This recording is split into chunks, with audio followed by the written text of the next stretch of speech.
जब भगवान श्री कृष्ण का प्राकट्य वृंदावन में हुआ, तब कैलाश पर्वत पर ध्यानस्थ भगवान शंकर को यह समाचार मिला। यह सुनते ही उनके अंतर्मन में आनंद की लहर दौड़ गई। महादेव बोले, अब मुझसे रुका नहीं जाता, ठाकुर जी के दर्शन करके ही लौटूंगा। वे तुरंत वृंदावन की ओर चल पड़े और नंद भवन के द्वार पर पहुंचे। वहां गोपियों से बोले, हम कोई साधारण योगी नहीं हैं, जाकर मैया यशोदा से कहो हमें लाला के दर्शन चाहिए। गोपियां यशोदा मैया के पास गईं। मैया ने अटारी से झांका। त्रिशूलधारी, भस्म लिप्त, मुंडमाला और नागों से सजे विकट रूप में शिवजी को देखकर भयभीत हो गईं। यशोदा बोली, ऐसे भयंकर बाबा को लाला दिखाऊं? मेरा लाला तो डर जाएगा। गोपियां शिवजी को यह बात बताने गईं। महादेव मुस्कुराए और बोले, मैया तू एक नाग से डर रही है, तेरा लाला तो शेष नाग पर शयन करता है। पर यशोदा मैया टस से मस नहीं हुई। भिक्षा ले लो, पर लाला नहीं दिखेगा। महादेव बोले, अब हम यहीं बैठेंगे, जब तेरा लाला बड़ा होगा तब स्वयं हमारे पास आएगा। यशोदा मैया ठाकुर जी को गोद में लेकर भीतर चली गईं और द्वार बंद कर दिया। बाहर बैठे महादेव ने आंखें मुंह कर ठाकुर जी का ध्यान किया।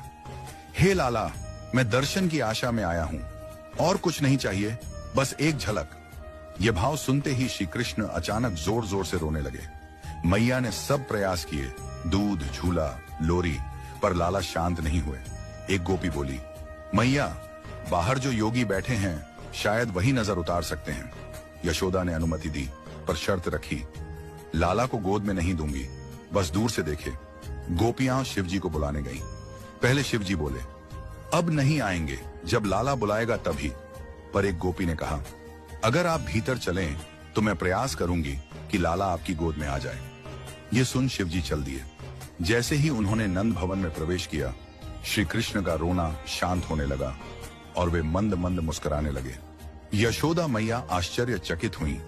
बाबा में कुछ तो है, उन्होंने कहा, अब चले जाओ, लाला सो गए हैं।